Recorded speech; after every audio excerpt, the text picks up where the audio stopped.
Hello there, welcome to Vietnamese channel. Today we're going to talk about the V sound. So are you ready? Let's get started. The V sound always occurs at the beginning of the word, like in the word vui. Now let's see how to pronounce the V sound. First, let's talk about your lips. Lightly press the back side of your lower lip against your upper teeth. Then release a stream of air over the lower lip with audible friction. Your tongue will typically be positioned for the vowel that comes next. The last thing you have to remember about the V sound that it is a voice sound. So you have to vibrate your vocal cords like V, V, V, vui. Now let's try to say some words with the V sound.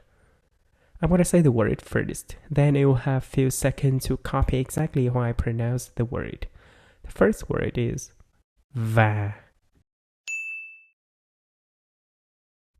vẽ, vợ, võ, văn, vào, vườn, vung, vừng, võng, việc, viếng,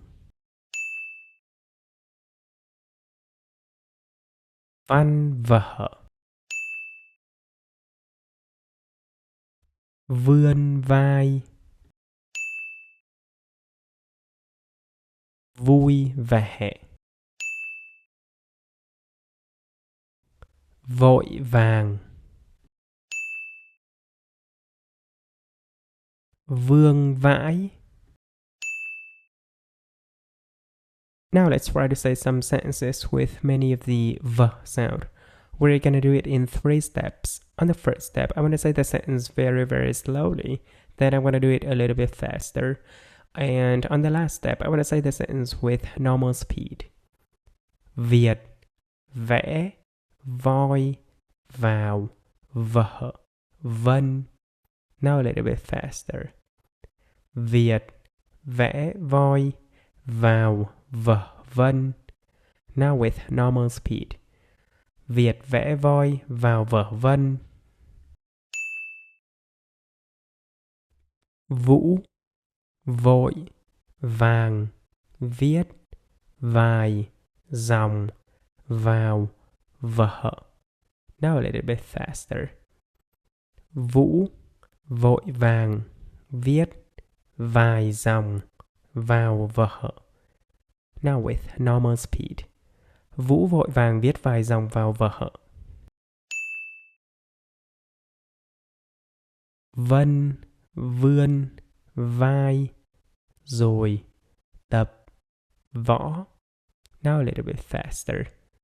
Vân, vươn vai, rồi, tập, võ. Now with normal speed. Vân vươn vai rồi tập võ. Vi, làm, vỡ, cái, vung. Now a little bit faster.